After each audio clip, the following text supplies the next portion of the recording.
Well, hello and welcome back to the Tao Manifesting Tarot reading.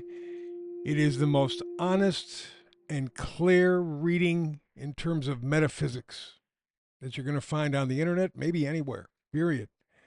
Because it does something unusual. Yes, we're focused on tarot, but it gives you the big picture, the full picture. It connects your 3D to the 5D. It elevates you.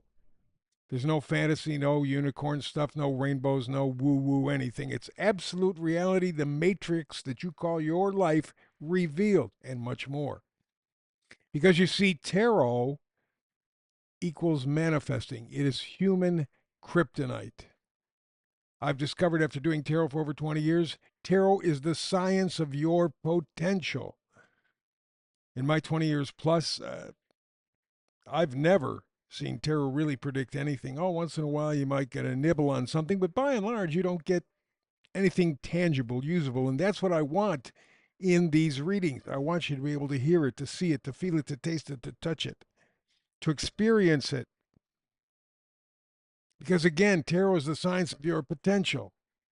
We got a tarot reading. I combine the cards and I only use three because there's a magic to the number three. Nikola Tesla believed it. He said if you knew the power of three, you'd understand the universe. But three has always had some sort of a special connection with us. And so I decided to continue to do that. It makes for a very concise, very focused reading. Remember, you're a spiritual being in human form. That's our ultimate destination. Okay? So using tarot, you can access your ultimate destination with the tarot frequency. Those three cards put together, it's my job to make it clear, to make it understandable, to hand it to you, and then you make a decision yes, no, or maybe. All right? But you can access your destination via your tarot frequency using the science of the cycles of time. Tarot is not enough. Tarot is like magically transforming you to another spot on the planet. No prep, no background information, just boom, you're here. Now, what are you going to do? That's where the additional metaphysical stuff comes in. Astrology, numerology, I've done them for 50 years. Like I said, tarot for 20, astrology, numerology for 50. In that time, I understand that they are the science of cycles, within cycles, within cycles. It gets very complicated. In fact, one of the most difficult things I had in my time, and I still do chart readings, but I focus. I don't want people coming to me and go, well, give me a chart reading. What the hell am I supposed to do with that? What are you going to do with that? Let's focus. What is it that you want to know? What is it that you want to get information about? Otherwise, I mean, there's just too many things. People who know astrology know you got 12 houses, you got 12 signs, you got the midheaven, nadir, ascendant, descendant. You got all kinds of aspects, quintiles, biquintiles, trines, sextiles. You got the planets moving. You got the nodes. I mean, it's chop suey. That's not what I'm here for. I want to use tarot to give you a destination point. Take this energy from the reading, do something with it to make your life better, to help improve the kryptonite. It's your imagination. But to help get you there, I use the astrology numerology because it's kind of a map, if you will, a cosmic map. You've heard the expression history repeats. That's because astrology and numerology repeat. Remember, I said cycles within cycles within cycles? And I try to make those connections to help you understand. Okay? For example, very quickly, and I do this every time because it really does explain. The planets Pluto and Uranus were in specific points when we signed the Declaration of Independence here in 1776 United States. 250 years later, because it takes Pluto 250 years to go around the solar system, 250 years later, it was about a couple years ago, they're back in the same spot, same planets. Pluto, evolution, Uranus, revolution. Look where the hell we're at. Not just in the United States, but the world. We know we have to evolve. We know it's going to take literal revolution to make the changes. Okay? Civil war. was Neptunian. Neptune, the planet Neptune, was in a specific spot in the chart 1860. Takes about 180, 165, 170 years to go around our solar system. Guess what? That's where we're at right now. Neptune's in the same spot. Civil War, 1860, same energy. Declaration of Independence, 1776. Now the same energy. You see why we're in, and that's why it's important to use the astrology, the numerology. Knowing these repetitive patterns teach us about the future. It's not magic, it's simply knowing critical cycles that in the end make up our daily routines. So not only knowing your potential destination is important, but what it will feel like. Because now you can take that tarot energy, that tarot frequency, that kryptonite, and you can go, okay, I understand what I'm experiencing. We've been through this before. I haven't been there, but a couple hundred years ago, the country was. Okay, I can kind of maneuver a little bit better. So this is a total package. Tarot is the destination, but we also use numerology and astrology. Total package in one reading to help keep your kryptonite strong and vital. We're going to begin this evolutionary journey together in a moment. By the way, today's Manifesting Tarot reading is about walking on the razor's edge. It's not going to be comfortable. It's not going to be easy. And yes, you could get hurt. But that's where we're at right now. We'll get to that through astrology first. But first, I got to remind you that I do have an email. It's only one. I had several of them, and I decided I was going to walk away from Google, Yahoo, and I've gone to Proton, a company called Proton. Give me a little bit of breathing room there. They gave me this email, tau-tarot@proton.me, tau-tarot@proton.me. The .me is because of the fact that Proton has only two categories at this point, one for business, one for the individual. So for the business, I think it's .com. For the individual, it's .me. So it's not my ego exercising. It's what Proton gave me. tau-tarot@proton.me. Feel free to contact me. You can make it friendly, unfriendly. You can call me names, whatever. Doesn't make any difference. It's communication. I'm reaching out, and more people every day are contacting me. Thank God. And 95% of the people are real positive. They understand it takes a lot of work to put this together and make it understandable for you, to give you the power. So I thank you for that. And again, it's tau-tarot@proton.me. If you're up to it, drop me a line. I'll get back to you. All righty, that done. Let's move now to the astrologic portion. We're going to take a look at the astrology. And today, since the idea here is the razor's edge, we have to come to the edge. We got to walk that. I mean, imagine walking on a razor. Man, it's a difficult task, virtually impossible. But it's easy to tip and to fall. And actually, that may be the best thing of all after walking on a razor. But that's what we're facing. It says here on the screen, cutting edge of crisis. That's where we are. The deal is to get free of the matrix. And to do it, you have to get to the edge, peek over. So we find ourselves now on the cutting edge of crisis. So I did a little bit of an astrology kind of thing, because this is the astrological portion, and I found out that there is a astrological connection. Back in the 1600s, England went through a very, very, very difficult time. They almost collapsed. The British Empire almost collapsed. Didn't, but it got close. We had Queen Elizabeth, the first Queen Elizabeth, very famous, very powerful. She dies in 1603. There was a lot of turmoil within the government because she had no children. So there was a family thing going on. So Elizabeth I dies 1603, 1620 or so. The Pilgrims and the Mayflower come to the New World. That opened up a whole new thing as well.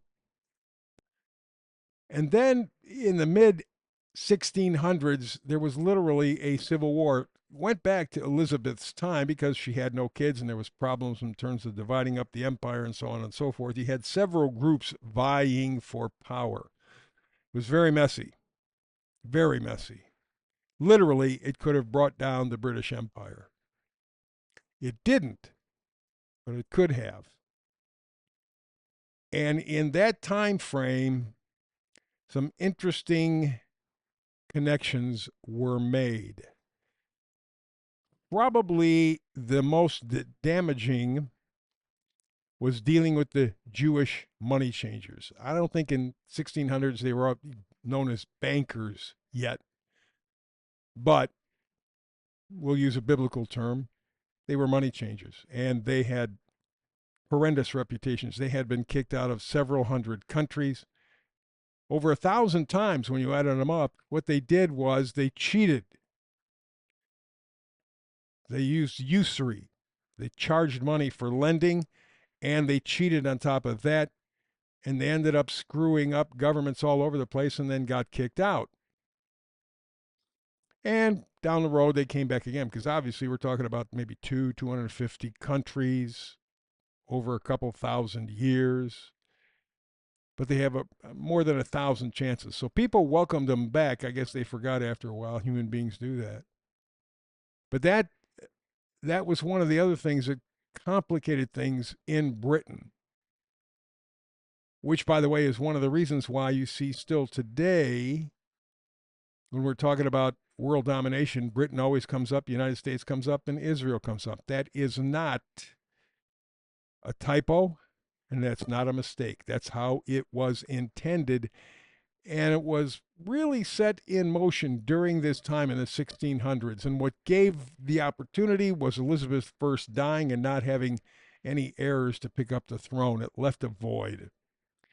But I looked at the astrology, and the planet Neptune was there. And as I said, Neptune takes a little while to go around, about 165, 170 years. Well, guess what? 5 cycles like that, 5 cycles, and guess what happened? It's back to that spot again in Britain.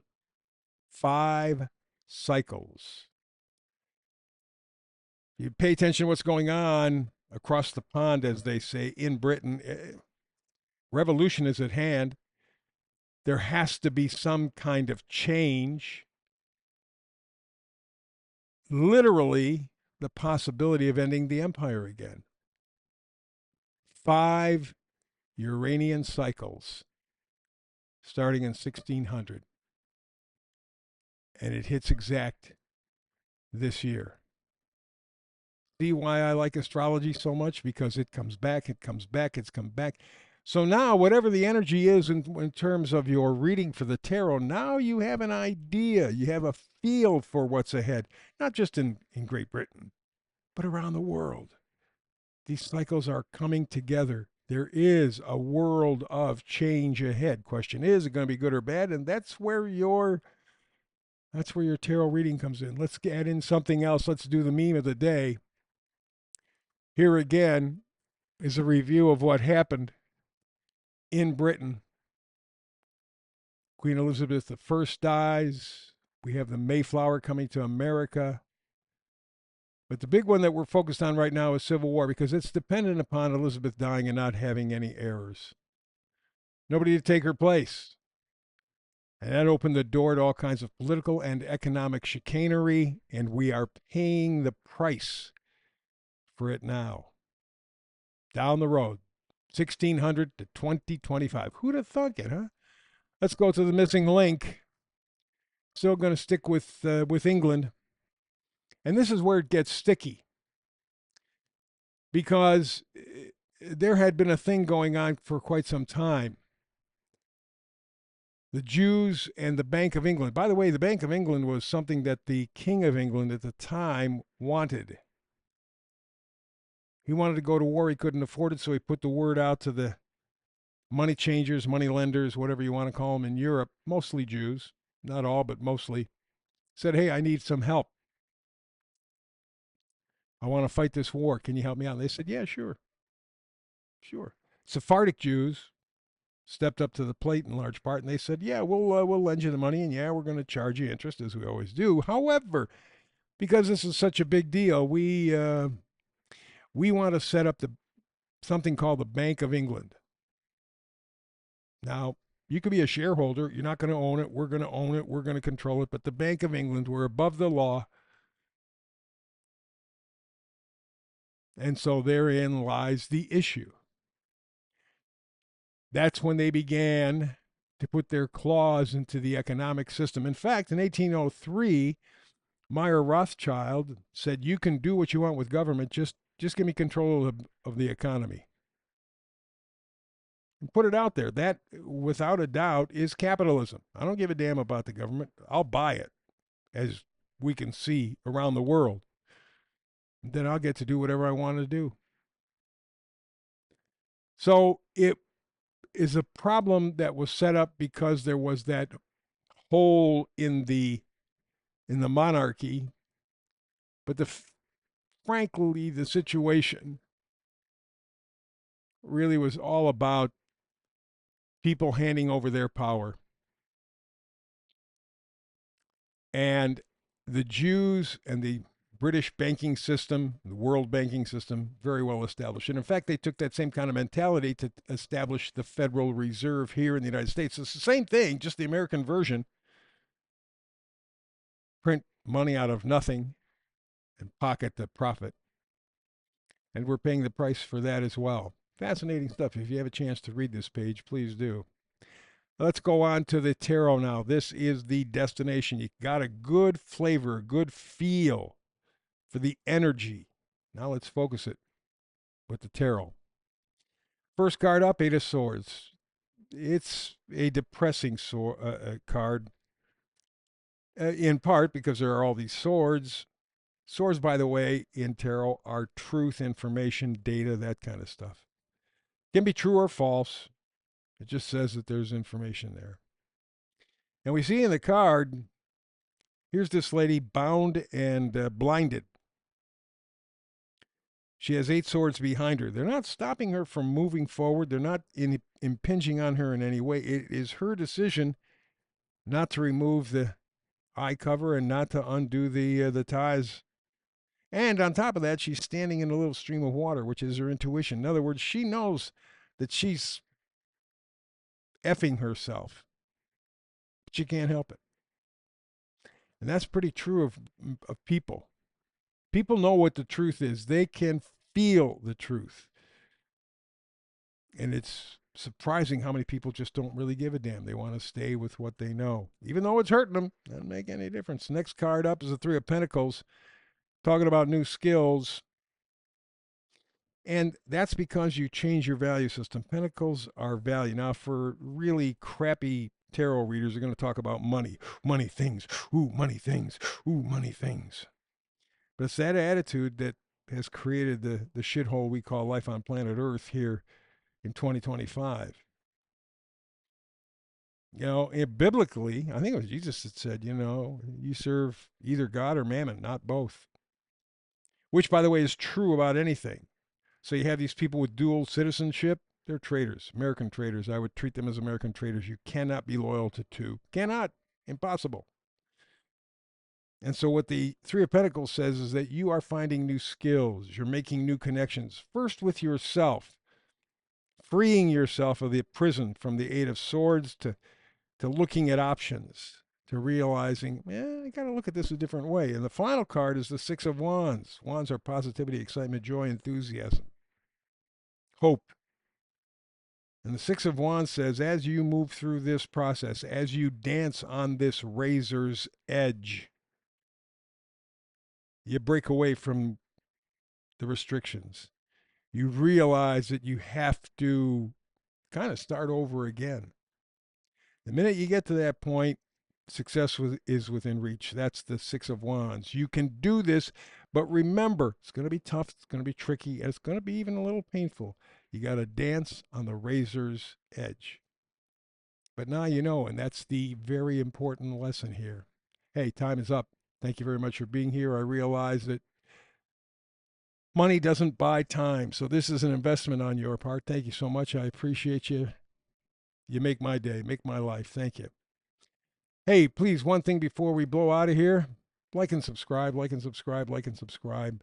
There are some very, very subtle and nefarious things going on with the internet.